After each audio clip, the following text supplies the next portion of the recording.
Et bonjour, c'est Nicolas de Immobilier Compagnie, bienvenue dans cette nouvelle émission. Et dans cette émission, on continue notre dérapage hors des sentiers de Qui veut être mon associé parce que on m'a envoyé une émission télévisuelle. Un passage d'émission de journal télévisuel. Voilà, pour être très précis comme ça, tu vois.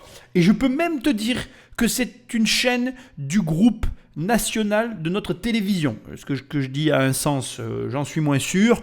Mais voilà, tu comprendras, c'est le service national qui a délivré ce reportage.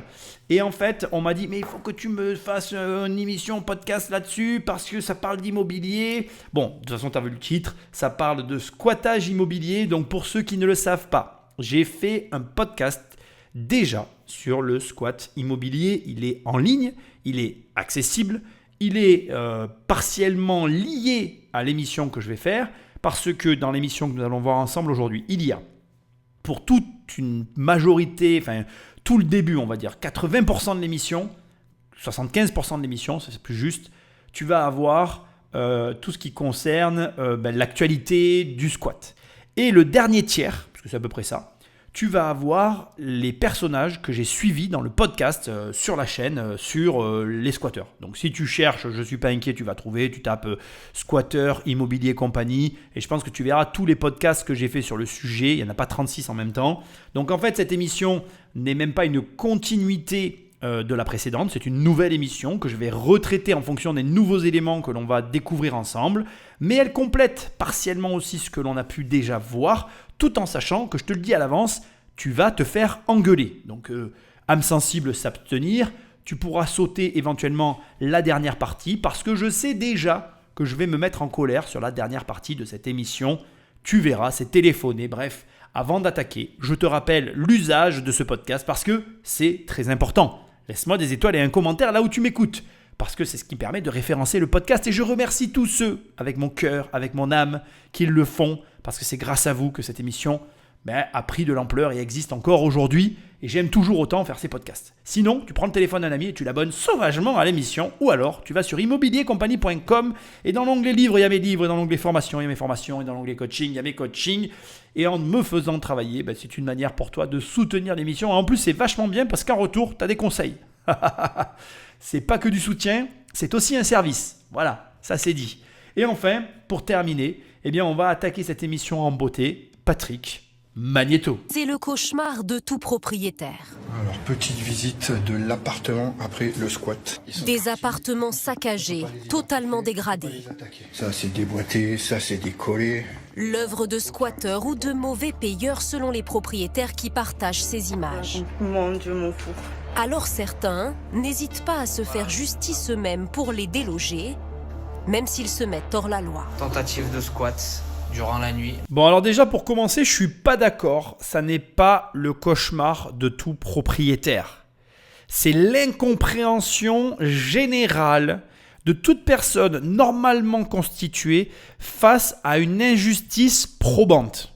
Donc, je vais le reformuler autrement parce que tu peux peut-être me reprocher que j'ai employé des mots compliqués, même si je ne suis pas certain qu'ils le soient, mais peu importe.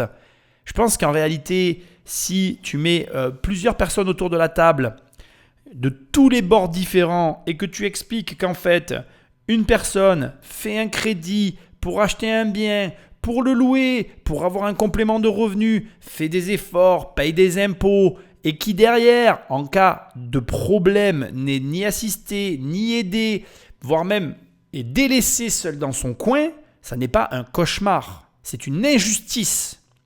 Et en fait, on ne veut pas employer ce terme parce que ça sous-entend énormément de choses que l'on va voir dans cette émission. Et la première parmi toutes celles qui vont être citées, c'est bien évidemment l'incapacité de la justice de faire son office.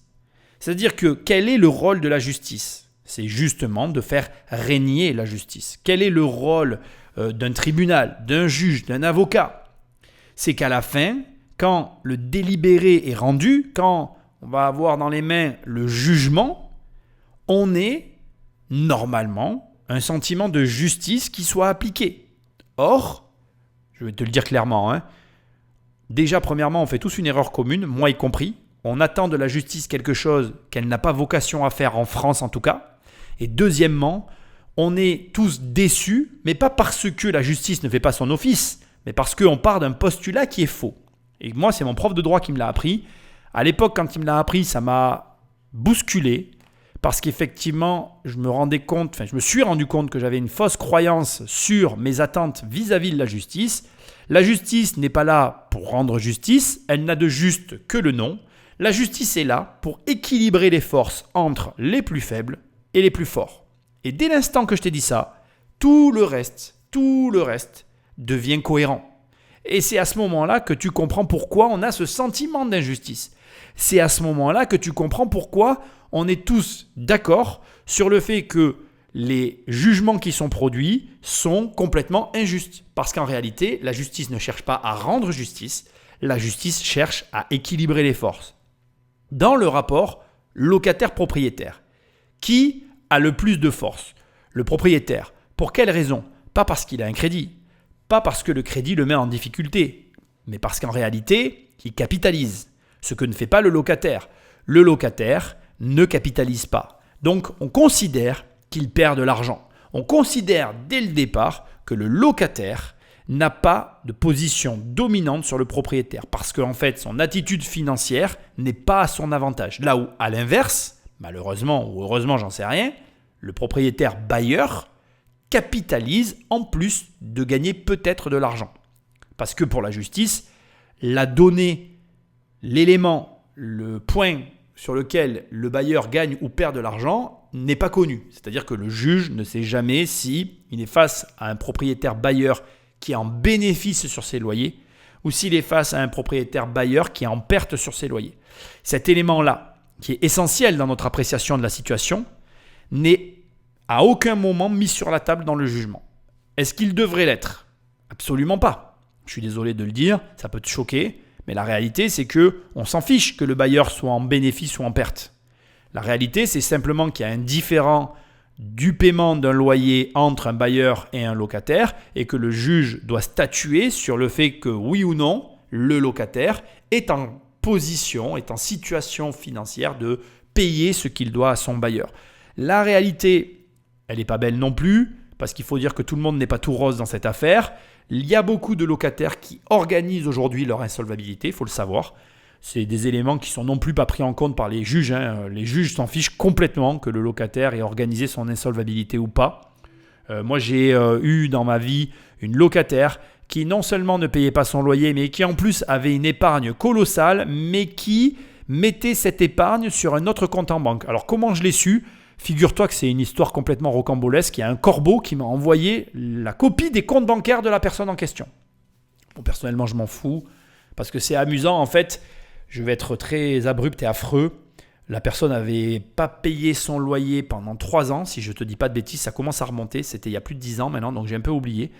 Elle n'avait pas payé pendant plus de 10 ans. Elle avait à peine épargné 15 000 euros. Alors 15 000 euros, pour certains, c'est une très grosse somme d'argent. Donc je m'excuse. C'est pas, je ne veux pas que tu crois que je fais genre, voilà, moi aujourd'hui, ça m'arrangerait qu'on me donne 15 000 euros comme tout le monde. Mais malheureusement, en fonction de là où tu te situes, ce n'est pas une grosse somme d'argent. Voilà. Dans l'argent, dans le monde de l'argent, avoir 15 000 euros, ce n'est pas une grosse somme d'argent. C'est beaucoup d'argent pour des locataires qui gagnent 1 000, 2 000 euros par mois et qui sont, on va dire, dans la bagouille, dans la petite monnaie, parce qu'en fait, ils économisent peu d'argent, donc 15 000 euros, ça représente 3 ans d'économie pour cette personne. Voilà, donc elle devait sans doute être très contente d'avoir réussi à économiser 15 000 euros sur mon dos, mais en réalité, je te le dis, ça n'est pas beaucoup d'argent, malheureusement. Et d'ailleurs, tu le vois bien, et c'est là que ça devient intéressant, c'est qu'en fait, la justice ne peut pas faire non plus son travail parce qu'elle ne prend pas en considération tout un tas de paramètres. Et mon propos, ma position, elle est complètement fausse pour un propriétaire qui est à perte, alors qu'un propriétaire qui est en bénéfice sur ses loyers n'a pas du tout le même point de vue, le même rapport à l'impayé que la personne qui a acheté un seul appartement pour arrondir sa retraite. Et c'est là que tu te rends compte de toute la difficulté de la situation dans laquelle on se trouve malheureusement d'ailleurs. Donc bref, venons-en aux faits. La réalité, c'est qu'on te parle ici de cauchemar parce qu'en fait, on parle souvent de monopropriété, de petits bailleurs qui vont avoir moins de 5 logements, pour qui cet achat, c'est l'achat d'une vie et c'est l'achat de leur retraite. Malheureusement, ils tombent sur de mauvais locataires qui saccagent littéralement leur appartement, ce qui est scandaleux, et ils se retrouvent esseulés parce que personne, je dis bien personne, ne les aide. Alors, tu vas voir, la nature a horreur du vide. Je suis en train un petit peu de te mentir parce qu'en réalité, il n'y a pas vraiment personne qui ne les aide. Ils vont trouver de l'aide, pas de l'aide légale, mais ils vont trouver des personnes qui vont se positionner pour finalement compenser ce que la justice ne fait pas. Et ça montre toute l'ironie de la situation. Nice, dans le quartier cossu de la promenade des Anglais. Dans cet immeuble, Richard Stornello est propriétaire d'un appartement. Il y a 1 an, il décide de le louer à un couple pour 2 000 € par mois. J'avais signé un bail avec lui, mais j'ai vu tout de suite après, comme il n'a pas payé, j'ai tourné autour, je suis allé voir. J'ai vu que les serrures avaient été changées, j'ai vu que le chien était dans l'appartement. J'ai compris tout de suite, j'ai compris que je me suis fait avoir. Son bien est un loft de 60 mètres carrés. L'appartement est ici. Après 1 mois et demi de loyer impayé, Richard Stornello décide de le récupérer par la manière forte, sans qu'aucune procédure légale ne soit lancée. Il recrute un homme et le paie en espèces, 100 € pour intimider son locataire. Je sais que c'est illégal, mais dans la légalité, je récupère mon appartement dans 3 ans avec 150 000 € de travaux et 5 000 € d'avocat. Mais le rendez-vous ne se passe pas comme prévu. Une altercation éclate. Richard Stornello menace de mort le locataire. La police intervient et l'interpelle. Jugé, il écope de 4 mois de prison avec sursis pour ces menaces. Bien évidemment, il y a plusieurs problèmes et des deux parties, enfin des deux côtés, je veux dire, du côté du propriétaire, du côté du locataire, des 3 côtés d'ailleurs, du côté de la justice. Il y a des problèmes à tous les niveaux. On va commencer par le début. Le premier problème, et à mon avis le principal problème, c'est que c'est de notoriété publique aujourd'hui. La plupart des gens savent que s'ils vont au tribunal pour expulser un locataire, ça va durer des années. Le paradoxe, c'est que beaucoup de gens veulent faire de l'immobilier parce qu'il y a ancré dans la culture française un amour pour l'immobilier. Nous sommes dans un climat politique où malheureusement l'immobilier n'est absolument pas en odeur de sainteté, mais même je dirais que c'est l'ennemi public numéro 1 à abattre par le gouvernement. En réalité, je dis ça comme ça, c'est pas du tout vrai. En réalité, c'est beaucoup plus simple que ça. Immobilier, immobile. Je vais taxer les contribuables qui ont de l'immobilier parce qu'ils ne peuvent pas partir. Ils ne peuvent pas quitter le pays. C'est un petit peu comme essayer d'attraper une tortue. Ou d'essayer d'attraper une tortue ou un poulet. Si tu es très fatigué et que tu as le choix entre essayer d'attraper une poule dans ton jardin ou une tortue et que tu sais que dans les 2 cas tu vas la manger, tu sais aussi que si tu dois attraper la tortue, ça sera beaucoup moins difficile qu'attraper la poule. Parce que la tortue, elle se déplace lentement, elle est assez calme, peu vive, elle ne va pas avoir des réactions rapides, tu ne vas pas devoir courir. Alors que courir après la poule, c'est un petit peu plus compliqué. Ne parlons pas du courir après un chien ou un chat, tu vois, parce que c'est plus agile et ça devient...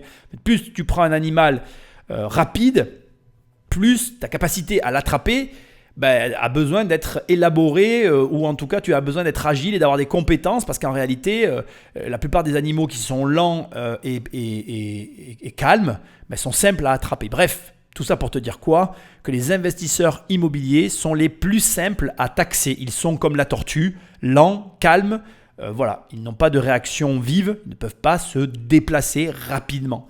Donc en réalité, c'est aussi simple que ça. Le gouvernement va taper là où c'est le plus facile. Voilà, c'est de notoriété publique. Les gens le savent et ils savent aussi que juridiquement, ils sont relativement seuls, que si jamais ils se lancent dans une bataille juridique face à des mauvais payeurs, ils n'ont peu de chances de gagner. Alors maintenant, je voudrais aussi qu'on s'arrête un petit peu sur les locataires, parce que c'est important aussi maintenant de s'arrêter sur les locataires, parce qu'il y a des subtilités. Imaginons que tu es un locataire qui gagne bien sa vie. Est-ce que tu penses que tu récupéreras ton argent au tribunal? Est-ce que tu penses que le tribunal ira plus vite que le locataire gagne extrêmement bien sa vie ou pas? Bien, la réponse est non en fait. La réponse est que finalement, dans la situation que nous sommes en train de voir là, peu importe, j'ai envie de dire presque le profil du locataire, la justice sera longue. Par contre, il y a un élément qui va faire que tu vas plus ou moins facilement récupérer de l'argent et c'est extrêmement sous-coté et c'est à la charge des propriétaires, c'est la manière de rédiger le bail et c'est aussi la façon dont tu as sélectionné et fait entrer dans les lieux ton locataire. Ces deux éléments-là, extrêmement sous-cotés par les propriétaires, vont conditionner la façon dont tu vas récupérer le logement. Alors pourquoi je te dis ça ? Parce que là, par exemple, les journalistes n'ont fait que la moitié de leur travail. Ce qui serait intéressant de savoir, c'est dans quelles conditions les locataires de ce monsieur sont rentrés dans son appartement. Est-ce que c'est une agence qui les a fait rentrer ? Quel bail a-t-il été signé ? Comment a-t-il été rédigé ? Quel type de clause se retrouve dans le bail ? Y a-t-il une assurance loyer impayé ? Alors la vérité, tu la connais, c'est que dans la plupart des cas, tout ce que je viens d'énumérer ne figure pas dans le profil des locataires qui sont entrés dans les lieux. En réalité, 90% des impayés qui se finissent mal sont liés de près ou de loin à des propriétaires qui se débrouillent tout seuls de l'entrée dans les lieux à l'expulsion, comme on vient de le voir, manu militari de leurs propres locataires. C'est-à-dire qu'ils les font rentrer comme ils les font sortir. Et c'est amusant, si tant est que je puisse dire que ça l'est, amusant, parce qu'en fait, à quel moment une personne croit qu'une agence immobilière ne sert à rien ? À quel moment vous pouvez vous imaginer qu'un agent immobilier n'a pas une utilité au niveau de la rédaction des baux, au niveau des papiers qu'il demande, de la procédure qu'il met en place pour faire rentrer les locataires. Je n'arrive pas à comprendre en fait. Et enfin, comment ça se fait que ne serait-ce que pour l'assurance loyer impayé, vous ne prenez pas une agence pour gérer vos biens ? La plupart du temps, les propriétaires me répondent la même chose. Ils me disent « Ah oui, mais les agences ne servent à rien, ils facturent trop cher, blablabla, blablabla. » Bref, c'est une question d'argent et d'utilité. Sauf que c'est quand même relativement amusant puisque dès qu'il y a un problème, l'argent et l'utilité, on sait où la trouver en fait. S'il avait pris une assurance loyer impayé, il ne se serait pas fait arrêter, il n'aurait pas eu besoin de les menacer. S'il avait eu un bail bien rédigé, il n'aurait pas eu besoin de s'énerver pour virer ses locataires et de devoir attendre 3 ans. En réalité, c'est quand même assez ironique, je trouve, comme situation parce que les raisons qui vous font faire de petites économies ridicules sont les mêmes raisons qui vous font perdre d'énormes sommes au moment d'expulser le locataire. Je vais juste vous poser une question par rapport à ça, puis je vais passer à la suite. Je vais juste vous poser une question très simple, d'accord ? Et vous allez y répondre dans votre fort intérieur. Pourquoi assurez-vous votre voiture ? Pourquoi êtes-vous assuré en fait ? Je vous pose la question. Si vous regardez le nombre d'années depuis que vous conduisez, combien avez-vous eu d'accidents qui ont impliqué, je vais dire, la santé physique d'une des éventuelles victimes qui aurait été dans une des éventuelles voitures que vous avez percutées ? Je vous pose la question. C'est juste une question que je pose. Combien de fois c'est arrivé ?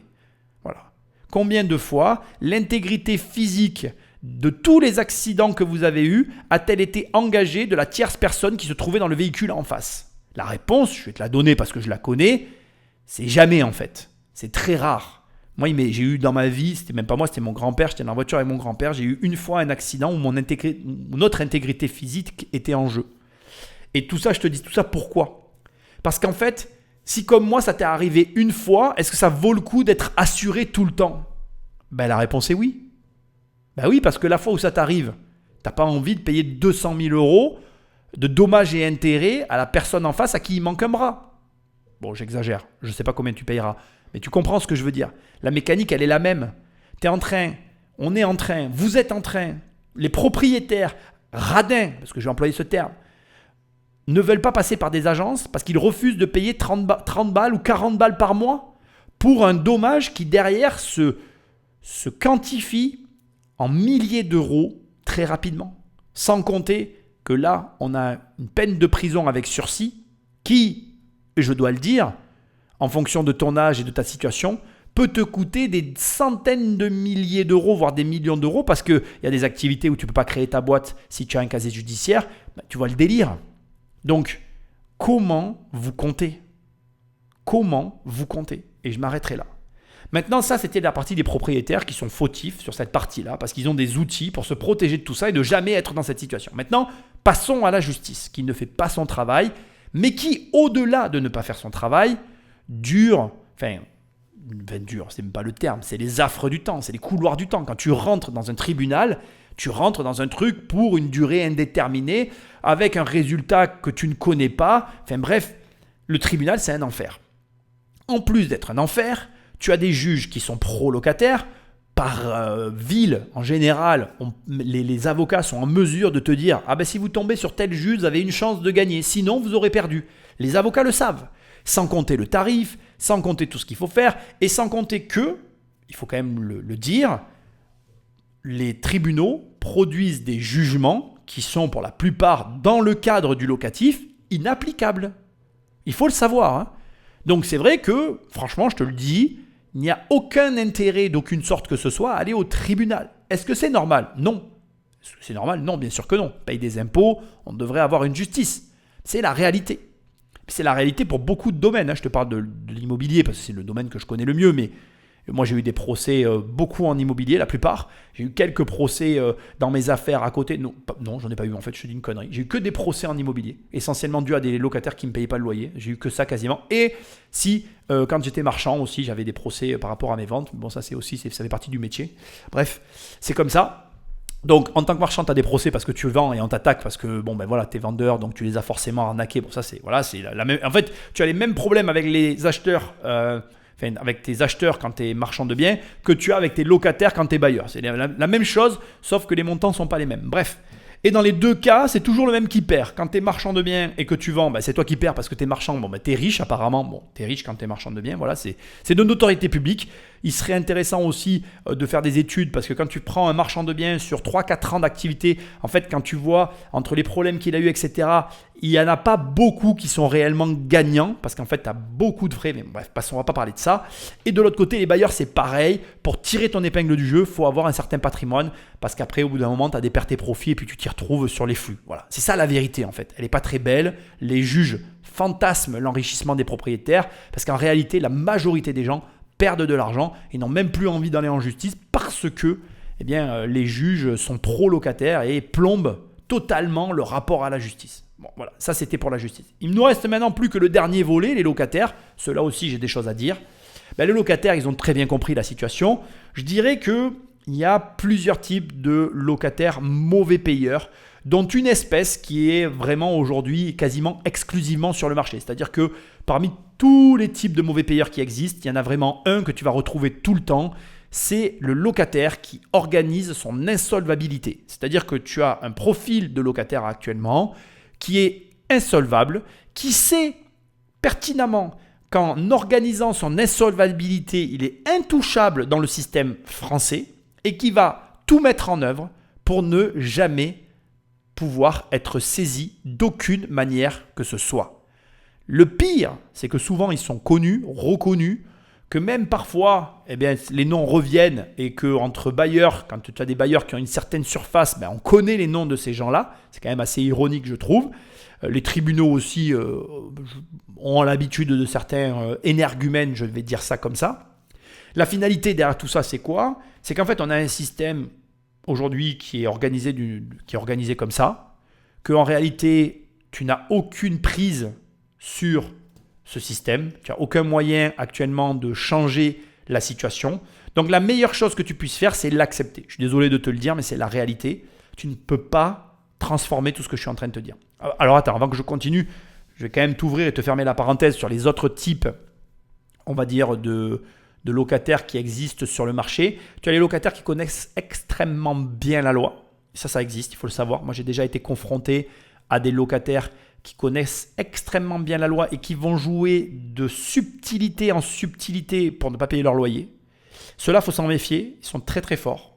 Et il existe dans cette espèce de locataire des avocats qui jouent ce jeu-là parce qu'ils sont extrêmement bien placés pour le faire. Je suis obligé de le dire, je suis désolé. Donc tous les avocats ne sont pas comme ça. Bien sûr, il y en a très peu qui sont des pros de l'impayé, mais il existe une espèce très rare d'avocats qui ne payent pas son loyer. Et ceux-là, c'est difficile d'être en face d'eux. Alors, ça n'a jamais été mon cas, mais tu sais que j'ai travaillé dans des agences immobilières et figure-toi que notre plus gros impayé était un cabinet d'avocats. Et aujourd'hui, je peux en parler parce qu'il y a prescription. On est en 2025 et j'avais ce dossier en 2014 dans les mains. Donc, la prescription est passée, j'ai le droit d'en parler. Donc, voilà. Donc ça, tu dois le savoir, ça existe. Après, il y a une autre espèce de locataires, ceux-là, c'est mes préférés. Ce sont ceux qui croient connaître la loi. Alors ceux-là, je les adore parce qu'en fait, ils font plein d'erreurs. Ils sont très, ils sont très sur d'eux en fait. Ils sont là en mode, moi je connais la loi, c'est comme ça, c'est pas autrement. Et puis alors, quand ça tombe, ça va très très vite en fait. Parce que comme ils voient que là, en fait, on les met face à la réalité, c'est-à-dire qu'ils y comprennent rien, qu'en réalité, ils croient savoir mais ils savent rien. Tac, tac, tac, tac, tac, tac. Il y a tout qui s'effondre. Et là, en fait, ils partent assez rapidement. En général, ils te saccagent l'appartement en partant, mais c'est pas très grave. Après, tu as les locataires qui sont, on va dire, grande gueule. Alors, il faut pas avoir peur. C'est facile à dire. C'est plus facile à dire qu'à faire parce qu'en réalité, quand ils sont grande gueule, ils vont crier très fort.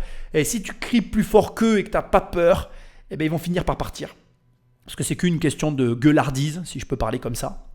Mais bon, tu prends un risque parce que dans cette même espèce, tu as ceux qui, malheureusement, gueulent fort et agissent.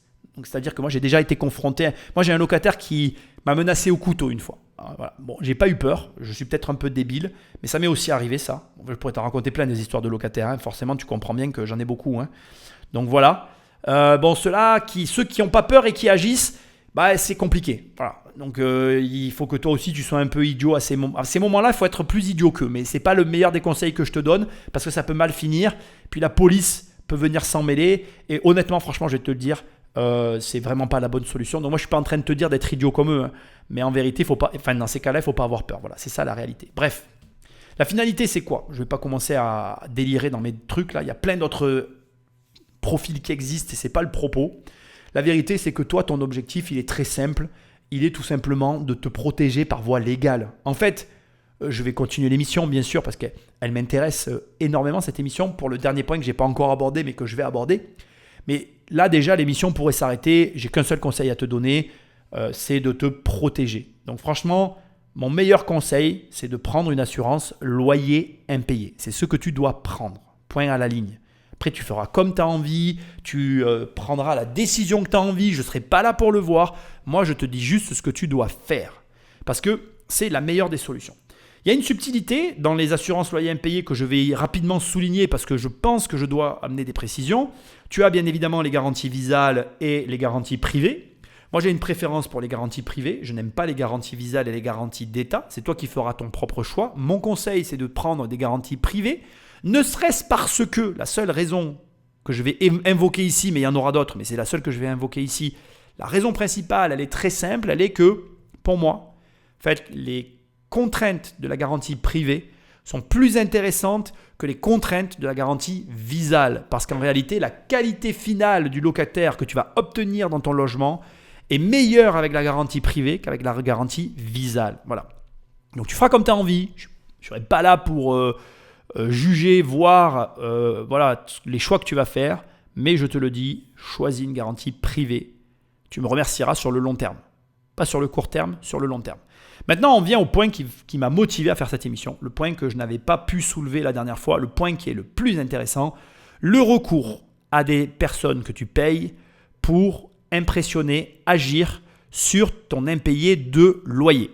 Alors, indépendamment du fait que c'est la plus grosse connerie que tu auras jamais faite dans ta vie, et j'ai été vulgaire donc je m'en excuse, mais il n'y avait pas d'autre terme pour qualifier ce comportement-là, j'arrive à comprendre la démarche, mais tu ne dois en aucun cas, mais alors en aucun cas, en arriver à ce stade. Parce que si d'une manière ou d'une autre, on arrive à remonter jusqu'à toi, on arrive à t'incriminer dans cette démarche et qu'en plus ça dégénère, tu vas le regretter toute ta vie. Il n'y a rien, et je dis bien, il n'y a rien qui justifie que tu en arrives à ce point-là. Crois-moi, c'est juste un partage d'expérience que je suis en train de faire là maintenant. J'ai eu des impayés dans ma vie, des impayés qui m'ont empêché de dormir. J'ai eu des impayés qui me mettaient dans une profonde colère, une haine. Même ma mère m'a empêché. J'ai eu envie avec certaines personnes, parce que tu as des personnes aussi, je t'en ai pas parlé, il y a des personnes qui te provoquent, bref, peu importe. Tu peux t'imaginer des niveaux de colère que tu n'imagines même pas d'ailleurs, c'est même pas que tu peux te les imaginer, non, tu peux pas les imaginer. Pour autant, avec le recul, heureusement, je n'ai jamais pris de décision inconsidérée. Donc moi, personnellement, je ne peux pas ni te conseiller, ni t'encourager, enfin en tout cas, ne le fais pas. Voilà. Jamais, au grand jamais, n'aie recours à une personne pour virer un locataire.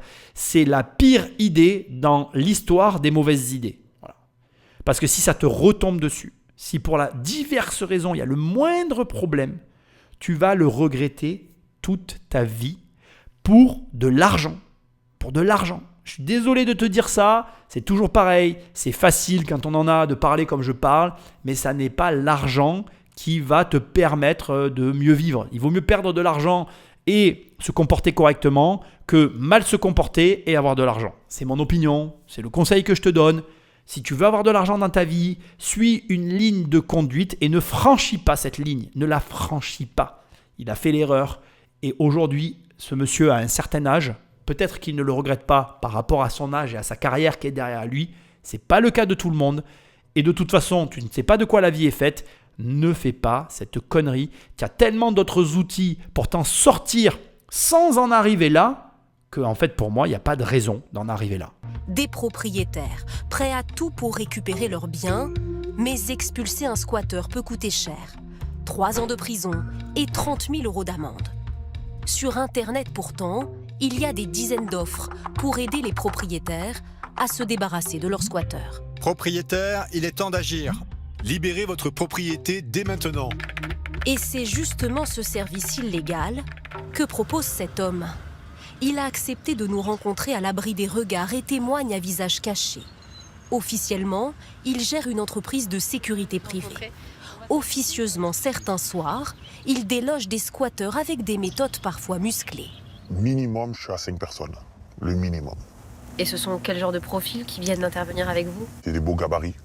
Après, les miens, ils ont une jugeote. Il ne faut pas que ça soit une agression en réunion. Quand je rentre, les gens sont tétanisés. Hein. On rentre, on récupère, on sort, ça va vite. On ferme les portes, boum, boum, boum, on pousse vers la sortie. Quand il y a 5 individus de 120, 130 kilos qui vous avancent dessus, sans forcément vous pousser, vous maintenir, vous tenir, vous avancez. Hein. Et vous avez dit on envoie même des maîtres chiens parfois? Alors parfois, oui, on peut envoyer des maîtres chiens. Une fois dans le logement, il change la serrure. Une opération commando à plusieurs milliers d'euros pour les propriétaires. Je fais intervenir des personnes que je dois payer. Comme on est dans l'illégalité, donc ils doivent être mieux payés qu'un travail normal, quoi. Déloger un squatteur, ça coûte combien? Tout dépend de la situation, mais il faut compter quand même un bout de billet. Malheureusement, je peux être condamné pour ce genre de truc.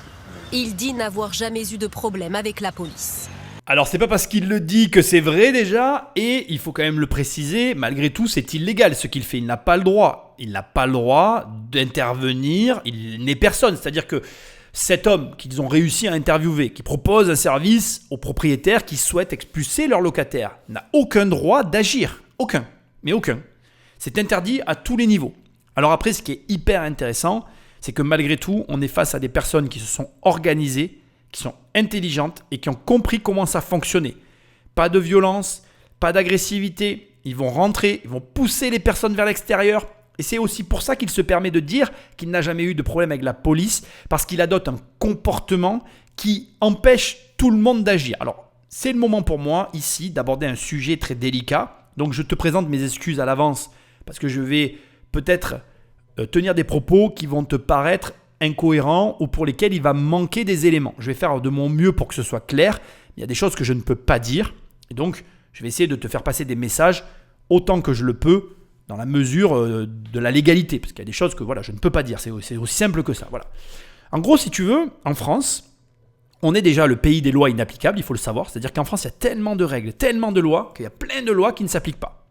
Et moi, je suis arrivé à un point aujourd'hui, de mon analyse et de ma déduction, où je constate qu'en fait, la France est un pays de délation. Il faut le savoir. C'est-à-dire que dans ce pays, pour que toutes ces lois qui sont votées en permanence, et puis il y en a tout le temps, tu vois, pour qu'elles soient appliquées, comme il n'y a plus de fonctionnaires pour venir vérifier, il faut qu'il y ait de la délation derrière.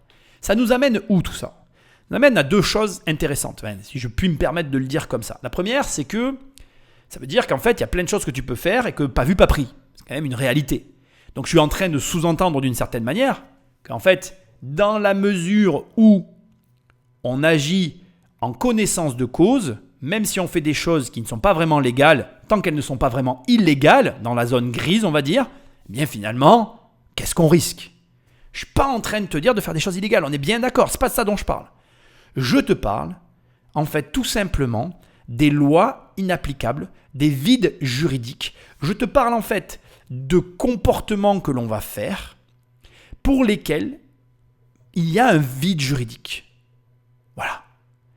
Je veux dire, lorsque les squatteurs rentrent dans une maison, ils sont rentrés par effraction peut-être au départ, mais ils ont changé les serrures, ils se retrouvent avec des serrures, ils sont là légalement, ils sont occupants sans droit des titres, mais ils ont les clés de la porte et il n'y a aucune trace d'effraction. Tu es d'accord avec moi? C'est ça la définition d'un squatteur. C'est-à-dire que c'est quelqu'un qui a les clés d'un logement, pour lequel il n'a aucun document qui justifie de sa présence dans le logement, mais, je dis bien, il est quand même là de manière illégale. Or, comme il vient de le dire, s'il rentre sans ne rien toucher, et s'il pousse les gens qui habitent dans un logement sans droit ni titre vers l'extérieur, toujours sans ne rien toucher, qu'est-ce qu'ils ont réellement fait? Je pose la question. Donc après, c'est à toi de bien comprendre ce que je suis en train de t'expliquer. Il y a énormément de subtilités comme ça dans le pays parce que c'est ça qui est drôle en fait. À force finalement de légiférer et de statuer sur tout. Mais en fait, on devient à la fois précis sur certains points et complètement absent d'autres éléments. C'est-à-dire que si par exemple, je définis très précisément dans la loi, je vais essayer d'être plus clair un petit peu dans ce que je vais te dire, mais si je dis très précisément, bien, le squattage, c'est rentrer dans un logement, avoir les clés du logement, etc. Si tu prends tout à la ligne près, d'accord ? Et que derrière toi, dans tes comportements, sans toucher aux lignes de la loi, tu arrives à agir sur le logement. Et en réalité, à quel moment tu auras été dans l'illégalité ? L'illégalité, la définition de quelque chose d'illégal, c'est ni plus ni moins que outrepasser les règles qui sont connues et reconnues par la juridiction dans laquelle tu évolues. Encore une fois, je ne suis pas en train de te dire de faire des choses illégales. Je ne suis pas en train de te dire de trouver des voies légales. Je suis en train d'essayer de t'expliquer la mécanique que cet homme est en train de lui-même expliquer à la journaliste. Et en fait, c'est un comble parce que je trouve très intéressant les termes qu'il emploie et il l'explique lui-même. Nous, on agit d'une certaine manière sans aller à l'encontre de la loi, mais sans non plus permettre à la loi de définir ce que nous faisons, de sorte qu'il puisse dire à la fin « Je n'ai jamais été inquiété par la police ». Voilà. C'est un petit peu l'histoire de la fausse signature. C'est-à-dire que demain, quelqu'un fait une fausse signature en ton nom, ben c'est à toi de prouver que ce n'est pas ta signature. C'est aberrant, mais c'est comme ça. Donc j'espère que tu comprends un petit peu ce que j'essaie de t'expliquer ici, parce que mon but, encore une fois, n'est pas de... Voilà, j'essaie de te... Encore une fois, c'est le but de ces émissions de toute manière, en même temps d'essayer de t'expliquer. Je ne peux pas en dire plus, mais ce que je trouve intéressant, c'est que ça n'existait pas avant. Donc ça montre plusieurs éléments qu'on va voir ensuite, mais ce que je trouve intéressant, c'est qu'il y a quand même des personnes qui ont réussi à se positionner sur ce marché, parce que la nature a horreur du vide. Il y a un vrai problème aujourd'hui pour les propriétaires. Moi, par exemple, je suis dans un groupe, on m'a fait rentrer dans un groupe, d'ailleurs, je n'interviens jamais dans ce groupe, mais on m'a fait rentrer dans un groupe Facebook où il n'y a que des propriétaires qui se plaignent des impayés de loyer. C'est quand même un groupe assez intéressant quand je vois le volume d'impayés. Et à chaque fois, parfois je regarde le groupe de Facebook dans lequel je suis et je remarque à chaque fois que c'est la même pathologie, celle que j'ai évoquée tout à l'heure. C'est-à-dire c'est des propriétaires bailleurs qui n'ont pas voulu passer par agence, qui ont voulu le faire par eux-mêmes. À chaque fois, ce sont des baux qu'ils ont achetés dans des tabac presse qui sont extrêmement mal rédigés. Et après, les mecs s'étonnent de ne pas avoir le paiement de leur loyer. D'ailleurs, au passage, je n'ai pas pu te le dire tout à l'heure, mais quand tu es avec un mauvais payeur, ils ne payent pas dès le premier mois. En fait, les mauvais payeurs ne payent pas de suite. Ils ont tellement l'habitude, ils sont tellement dans l'impunité qu'ils le font tout de suite. Ils n'attendent même pas le mois d'après, quoi. Ils te payent le premier mois, donc le dépôt de garantie et le premier mois de loyer. Et le premier mois où ils sont dans les lieux où ils sont censés payer alors qu'ils sont dans le logement, ils ne payent pas. Alors, le deuxième, quoi, en fait, si tu préfères. Tu comprends ce que je veux dire. C'est-à-dire que le deuxième mois où tu n'es plus avec eux et où tu les vois plus, ben là, ils ne payent plus. Ils savent qu'ils sont dans l'impunité, puis c'est terminé. Voilà.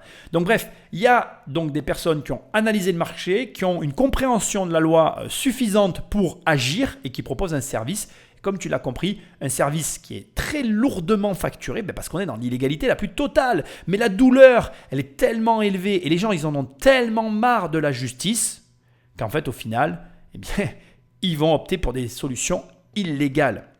Parce qu'en fait, et je ramène ça à l'élément d'introduction de cette émission, on a un sentiment d'injustice qui est tellement fort qu'on n'accepte pas la situation. Et je pense très sincèrement que ce genre de contraintes contribue au malaise qu'il y a dans ce pays. C'est une parenthèse que j'ouvre et que je ferme, je ne vais pas commencer à parler de politique, mais c'est quand même de la politique. Mais j'en parlerai pas. Patrick, la suite. Libérer un squat, ces hommes en ont fait eux aussi un business, mais cette fois c'est légal. Ils ont racheté ce logement squatté en connaissance de cause, mais 30% moins cher. Ce jour-là, ils tentent d'obtenir le départ des occupants par la négociation.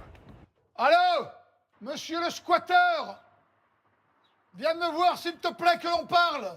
3 hommes sans papier occuperaient illégalement la maison depuis 2 ans. Cette maison appartenait à un proviseur de lycée qui a été muté. Et puis, durant les vacances, il n'a pas mis d'alarme et la maison a été squattée. Ils ont déjà parlé avec ces squatteurs. Leur ont même proposé 1 700 € pour partir. Ah voilà, j'entends du bruit. Ah, il a fermé la fenêtre là-haut. Il y en a qui sont raisonnables, qui comprennent les choses. Et puis, il y en a qui font des additions. Ils comprennent qu'ils économisent 1000 ou 1500 € de loyer par mois. Donc, c'est pas rentable pour eux de partir. Ils vont donc entamer une procédure pour les expulser. Des logements squattés comme celui-ci, ils en ont déjà acheté 120 en 6 ans. Dans cet autre quartier, les 2 hommes ont ce jour-là rendez-vous avec cette retraitée qui envisage de leur vendre sa maison occupée. Pour nous, c'est tout OK, il n'y a pas de... Oui. On achète le bien en l'état avec l'occupant, et puis on prend le relais sur la procédure. Pourquoi vous décidez de vendre la maison à ça? Que je ne veux pas la garder pendant des années et payer pour rien sans en jouir. Non, ça ne sert à rien à mon âge. Non.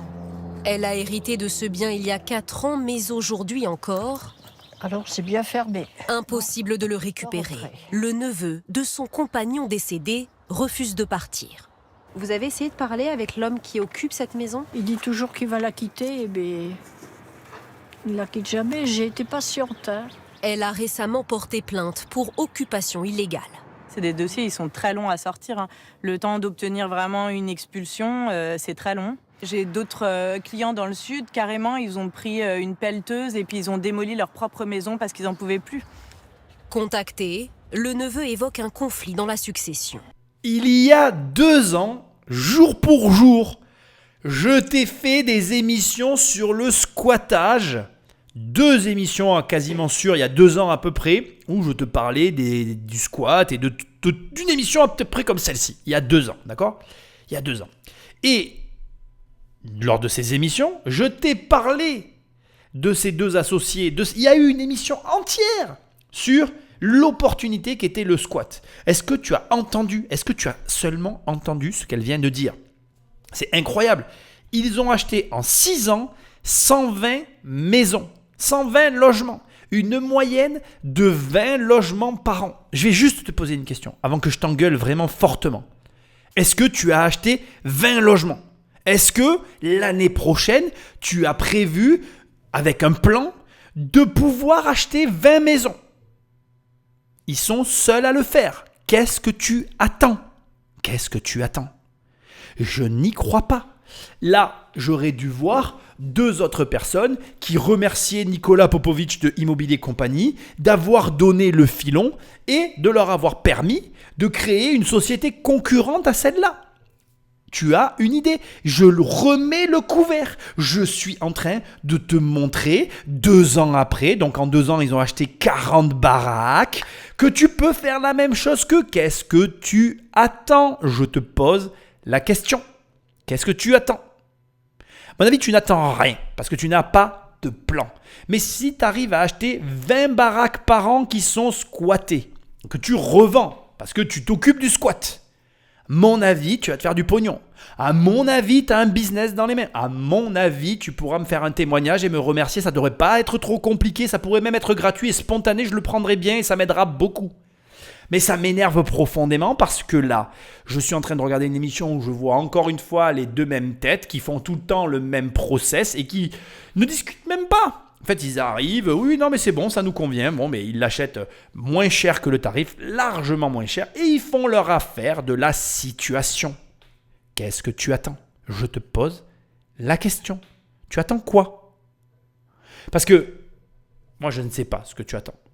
Mais ce que je sais, c'est que comme tu n'es pas dans l'émission, tu n'as rien fait en attendant. Et c'est un plan tellement simple à mettre en œuvre. Parce que je vais te dire quelque chose, ils ne peuvent pas acheter des baraques dans la France entière. Ils ne peuvent pas. Quand tu entends l'avocate qui dit « Oh mais moi j'ai un client, il a pris un tractopelle, il a défoncé sa baraque tellement il était en colère. » D'ailleurs, je crois qu'il est même passé à la télé celui-là.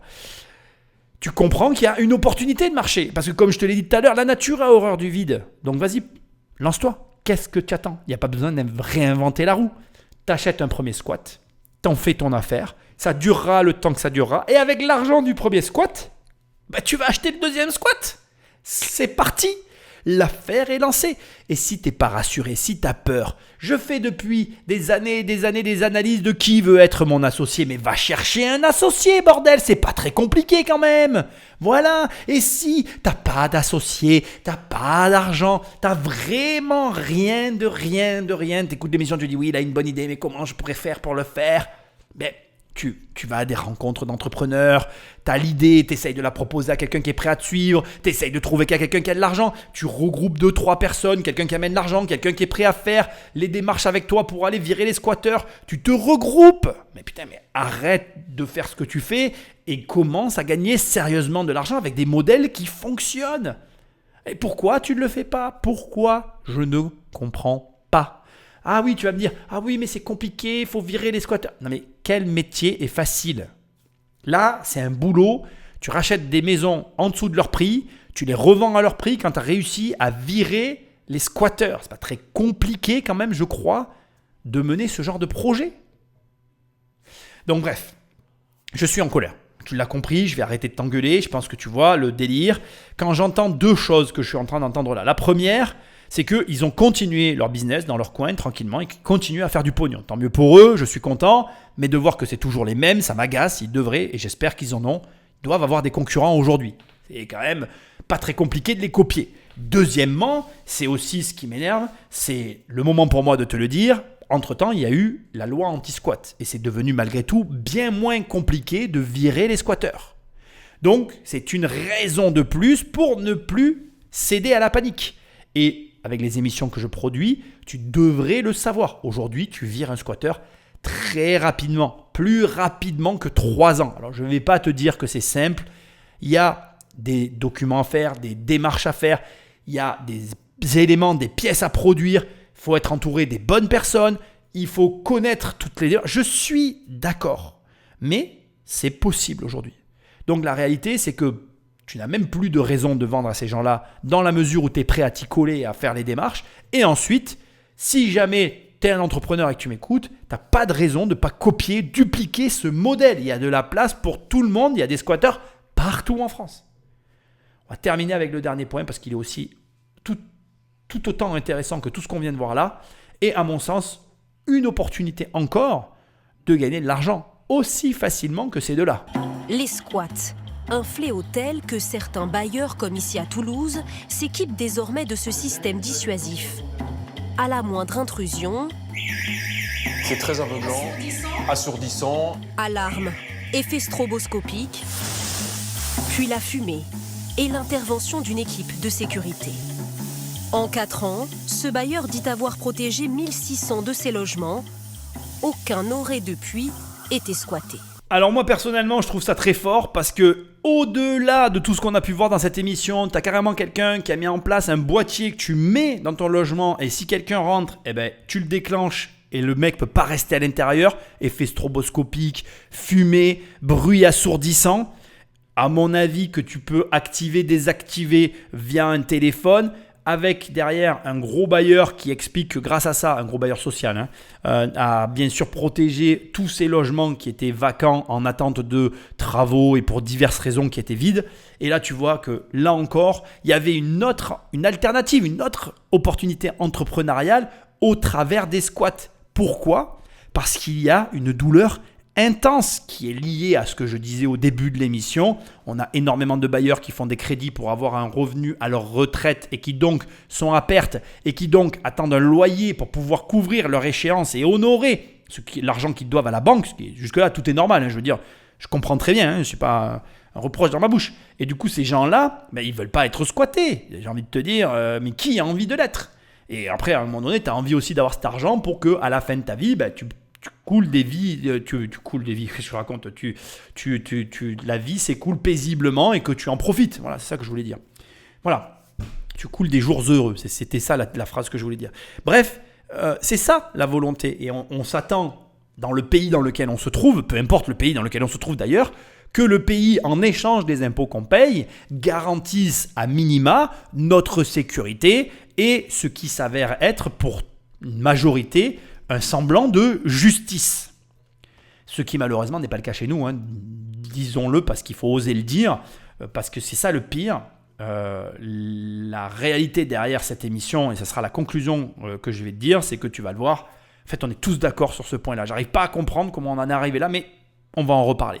Juste, donc tu as quelqu'un qui a créé un boîtier anti-squat, qui produit des effets stroboscopiques de la fumée et du son, qui empêche les gens de rentrer.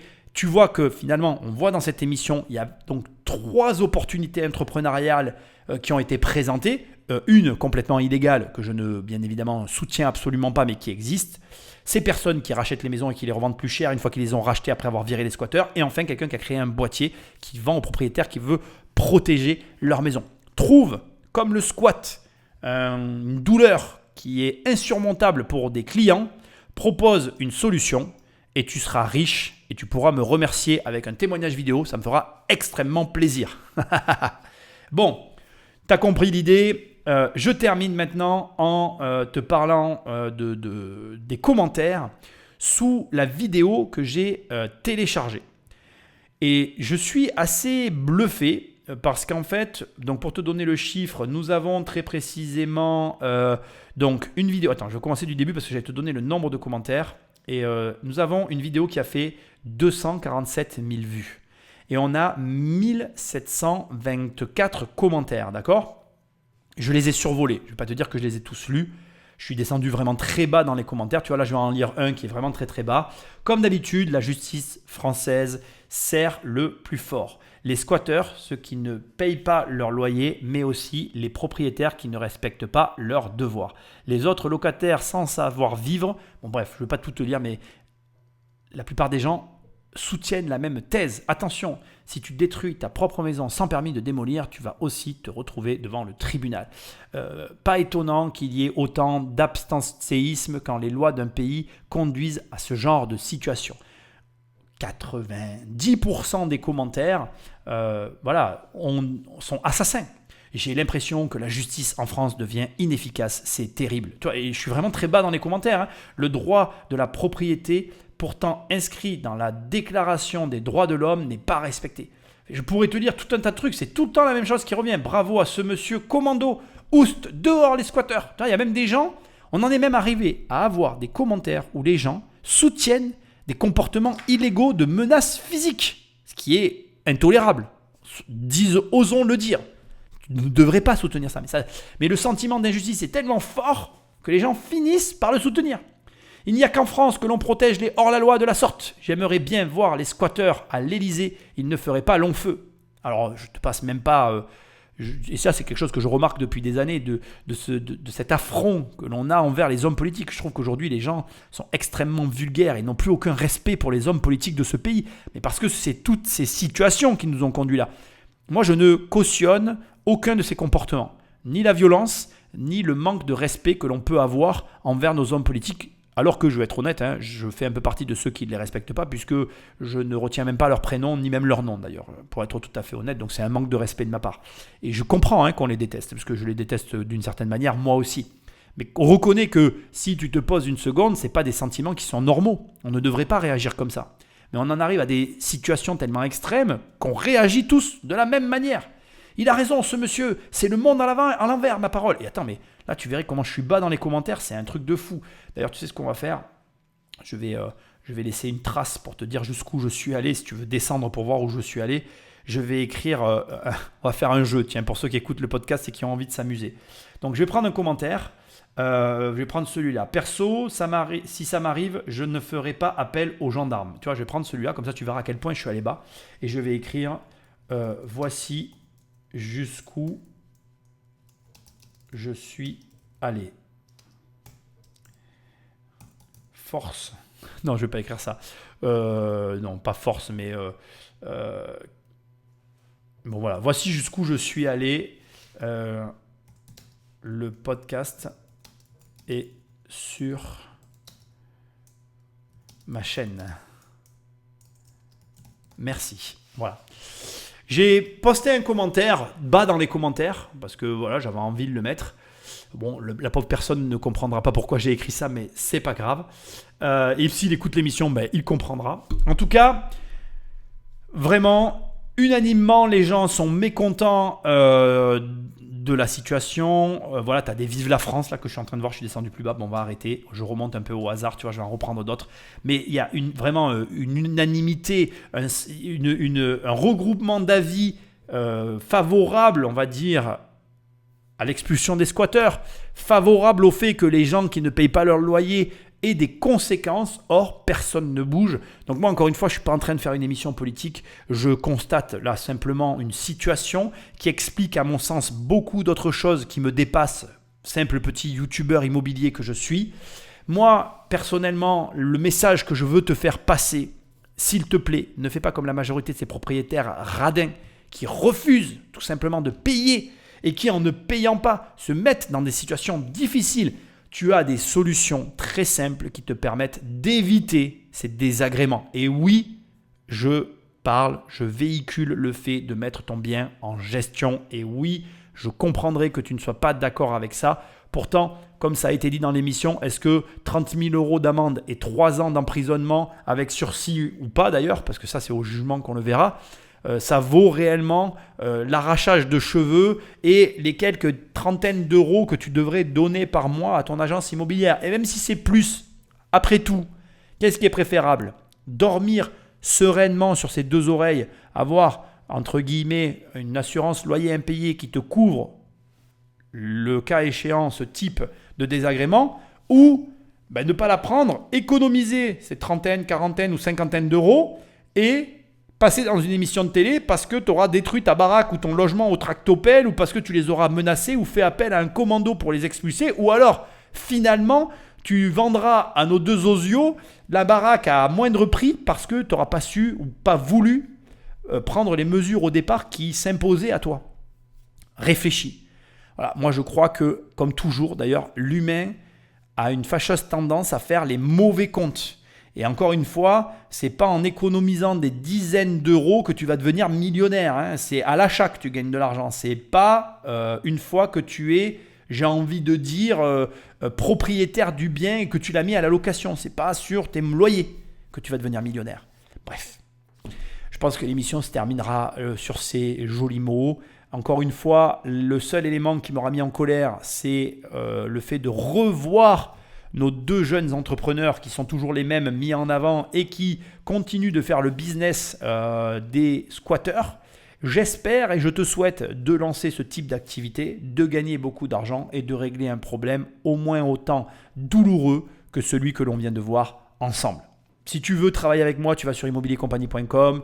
Dans l'onglet coaching, il y a mes coachings. Dans l'onglet livres, il y a mes livres. Dans l'onglet formation, il y a mes formations. Sinon, tu vas sur Amazon, tu tapes riche. Il y a devenir riche sans argent qui apparaît en première page. Tu tapes crise financière avec ou sans accent. Tu vas survivre à une crise financière qui apparaît aussi en première page. Et moi, je te remercie de toujours être présent sur tes podcasts. Like, partage, laisse-moi un commentaire. Tu connais la chanson. Et je te dis à très bientôt dans une prochaine émission. Salut!